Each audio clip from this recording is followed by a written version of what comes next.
Good afternoon, OTV, and welcome to our Belong conversation as we continue to celebrate Black History this month and every month. My name is Joel Brown. I'm an anchor and reporter here at ABC 11, and sitting next to me is Ms. Virginia Williams. She is a longtime resident of Durham, North Carolina, and in the early summer of 1957, Ms. Williams became part of early civil rights history. She is one of the Royal Seven, the 7 young, black, and peaceful demonstrators who staged a sit-in in 1957 at Royal Ice Cream in Durham.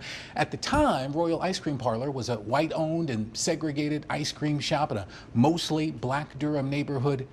The Durham Seven's actions that day are commemorated on a mural in the heart of downtown Durham. They've been recognized by Congress, and Ms. Williams and the others have received honorary doctoral degrees from NC Central University in Durham.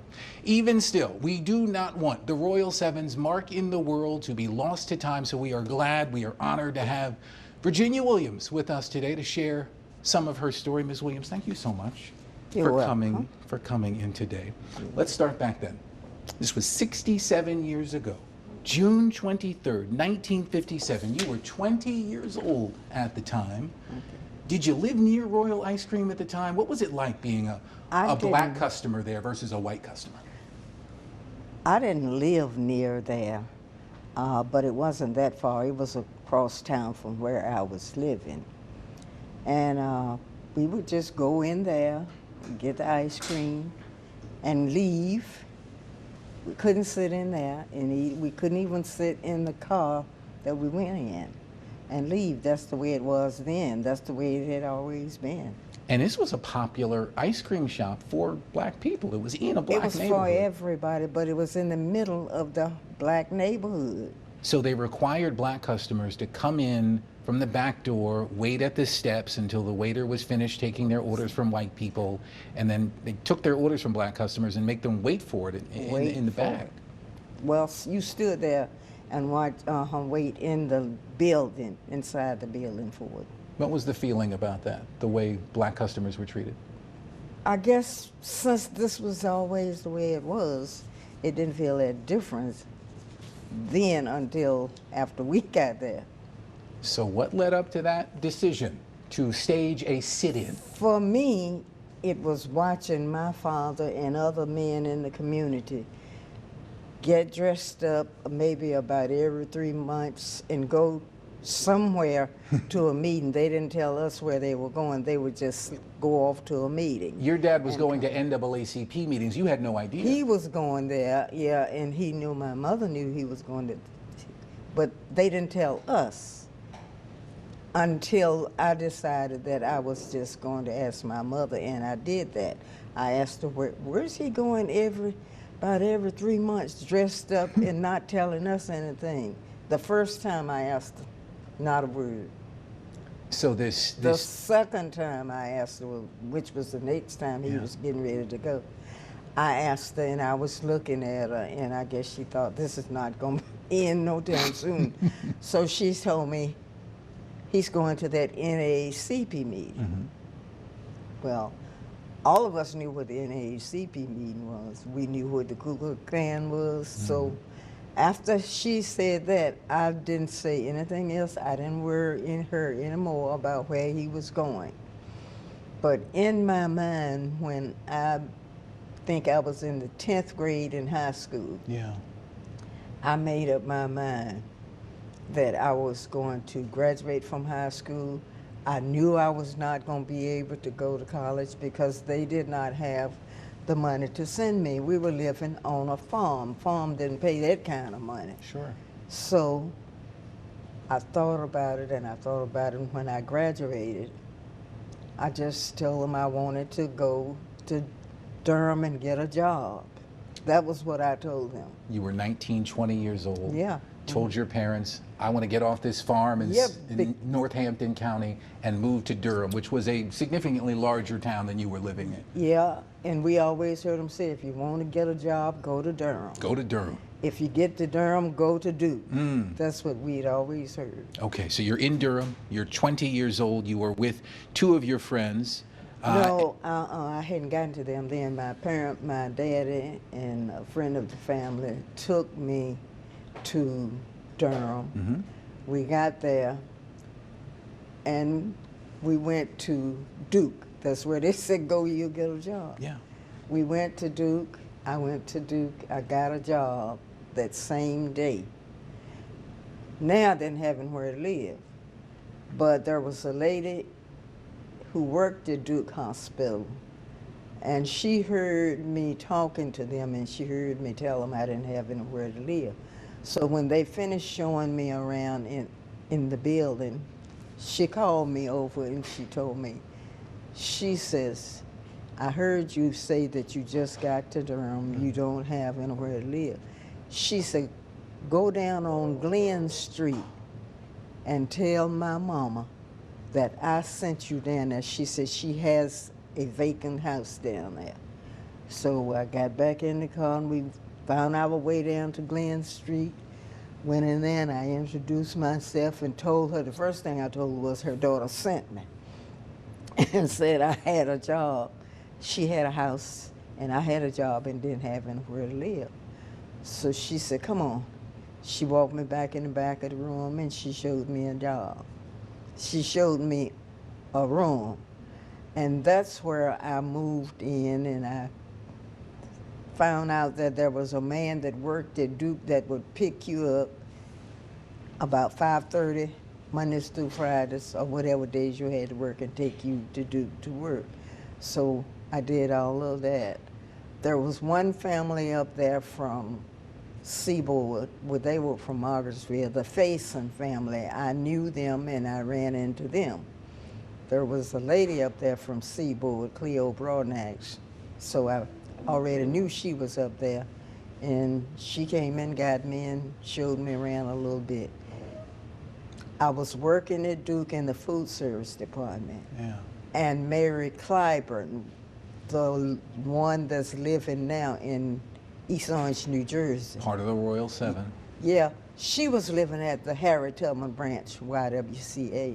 Gotcha. And she met me. She said, Jen, you ought to come move to the Y. It's a good place to live. You will enjoy it. And you did. So I thought, yeah. I went there, and they had rooms there for classes, drama classes, and typing classes and all that. They had a little room there for little children. It sounds like you quickly found community and people who wanted to help. So I want to fast forward. You were at the Durham YWCA, living there, and there was a meeting in the building. It was a NAACP meeting, and it was it really wasn't an NAACP meeting, but it was a political meeting. Tell me how you got there and what happened. Well, there was another woman, so the three of us were going out on Fayetteville Street. Fayetteville Street was full of black businesses, but on weekends you had some places were open up. We were going out just to strut around. We were 20, so we were going Durham, to do Black Wall Street. Yeah, during the time. And when we were walking out just as we were walking out the door at the Y, all these dressed up black men dressed like my daddy used to do and others were walking in.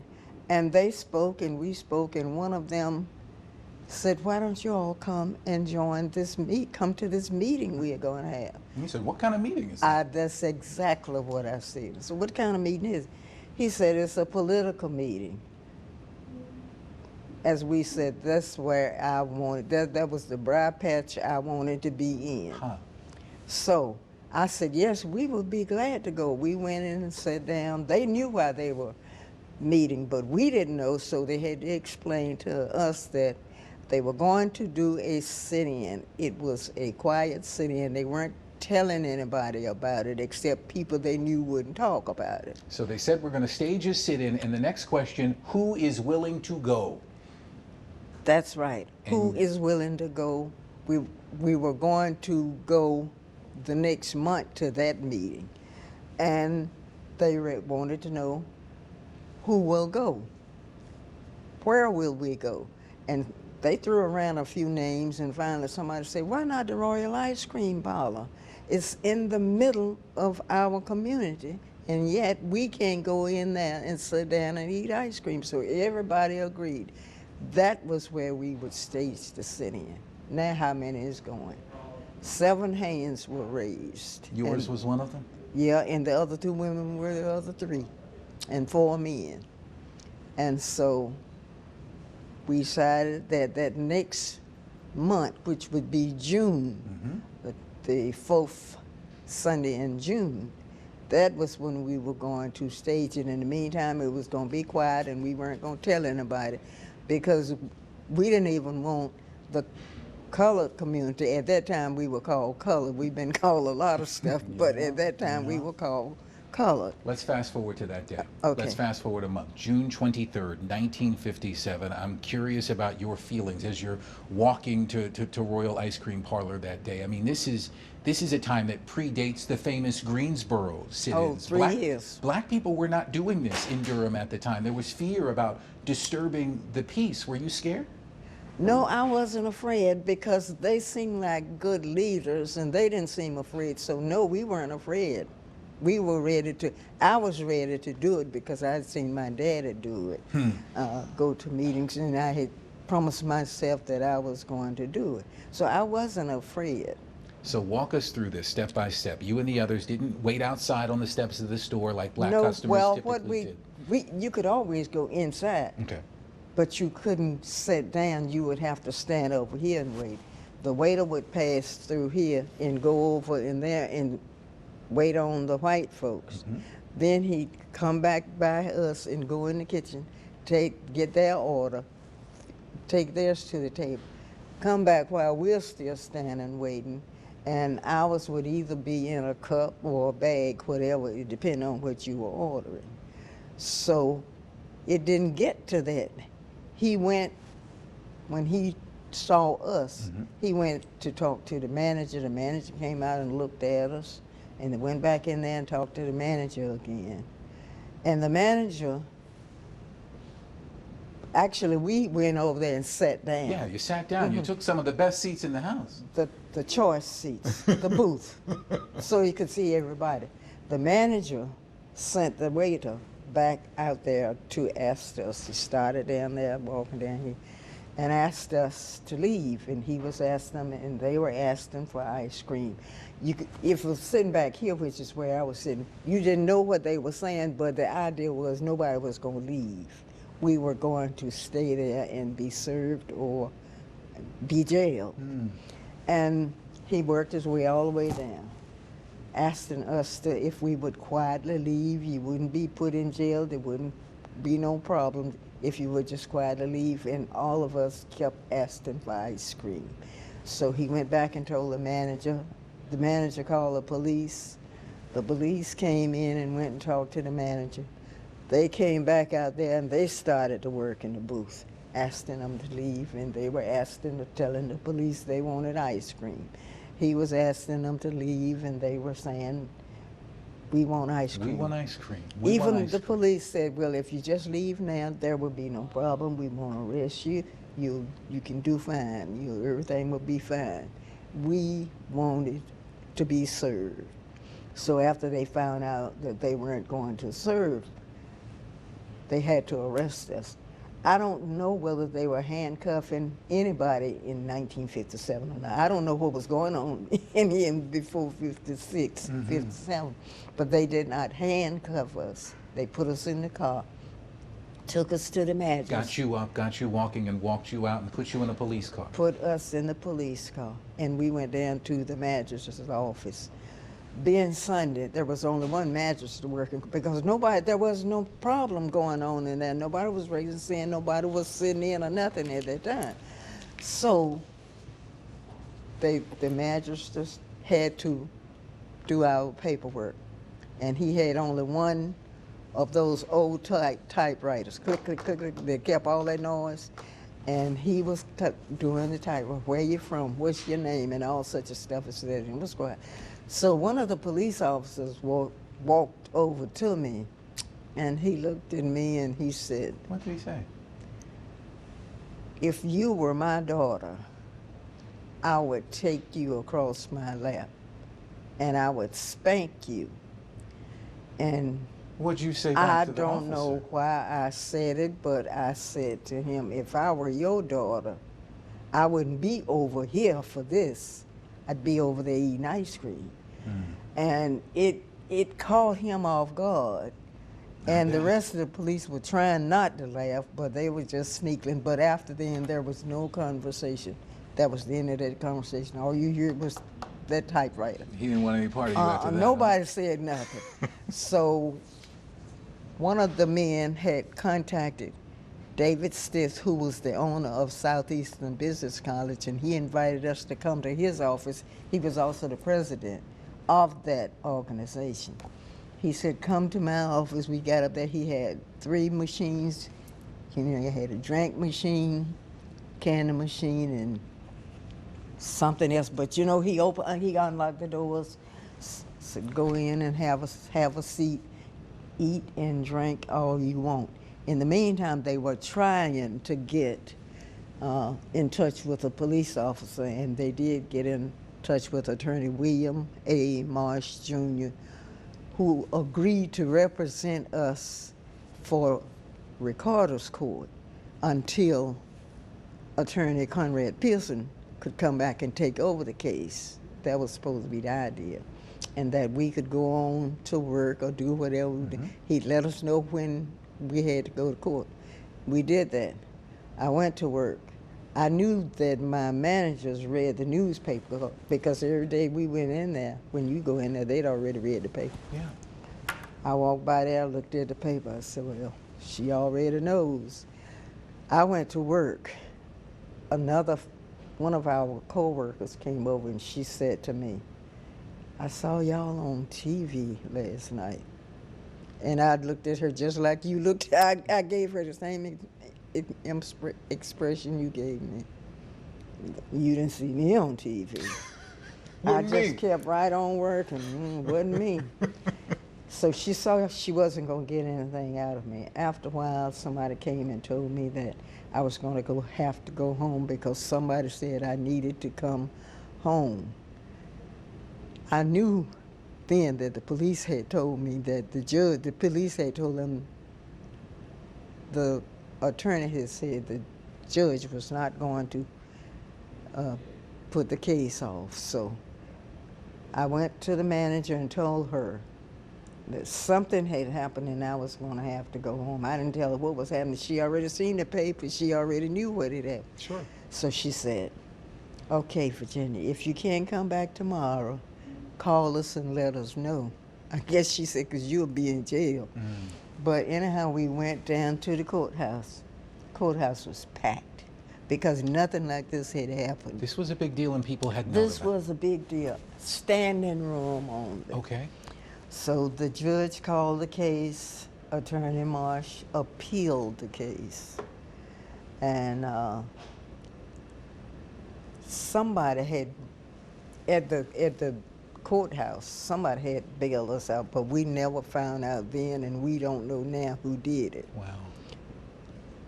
And we went on for, it was at least 6 months before we went to Superior Court. Okay. They found us guilty. We were charged with trespass. Yes. So Superior Court upheld that we were trespassing. I'm not sure what the bond was, but anyhow, that set us up for Recorders for the court in Raleigh, which was appellate court, that court where you go and appeal.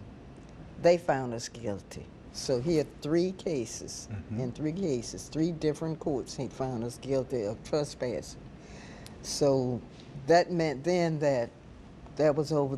The lawyer said, we're not going to Washington. We will send the brief to Washington on grounds that their civil rights had been violated. The answer came back to the attorneys that our civil rights had not been violated. I guess they wondering what kind of civil rights we thought we had. What civil rights are you referring to? Yeah. So it went on like that, and I guess it had to be another year before it would have been time for us to turn ourselves in and go to jail. And the paper said Attorney Marsh walked in the courthouse and hand them a check that paid all 7 of our bonds out. And it was signed by the NAACP. Wow. The same, a branch of the same meeting that I had seen my daddy going to, that he went to, ended up getting all of us out of jail. Did that effectively end the case? Yeah, it did basically until Greensboro started theirs. Yeah. And they started to picketing. The sit-ins. Yeah, and then the people in Durham, well, see, we did, I was in June. No students were going to college in June. They were getting a job and doing like that. A&T did theirs February the 1st. You had all of the students back. Yeah. You had Bennett College across there. You had Wake Forest up the hill.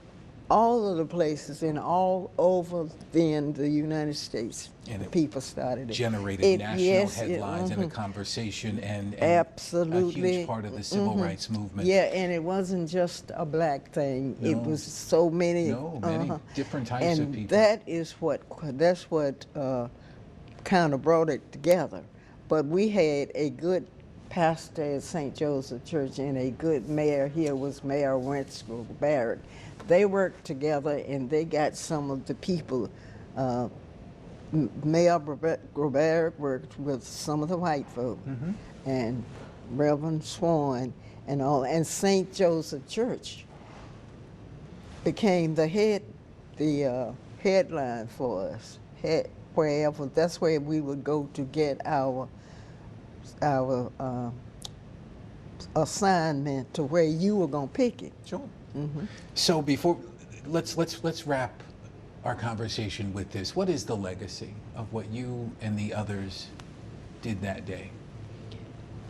I guess the legacy of it was that it had to start somewhere. Somebody had to make a move to get it done. And we did it. And it was not just for the 7, but it was for all human beings.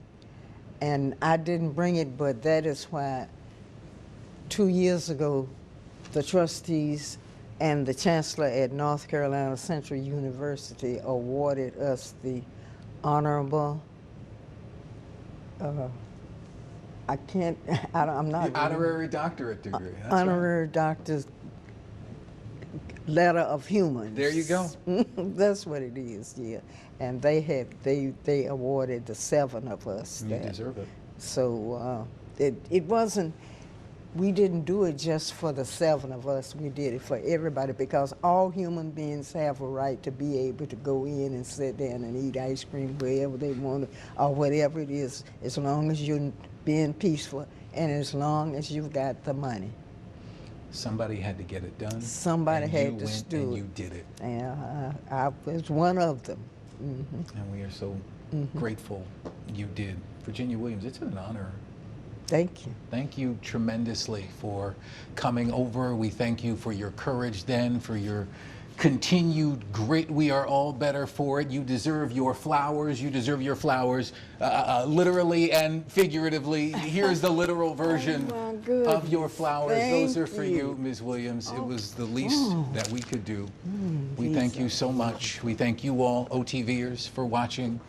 I'm Joel Brown in Raleigh with the great Virginia Williams, Dr. Virginia Williams. Thank you so much. Have a great day, everybody.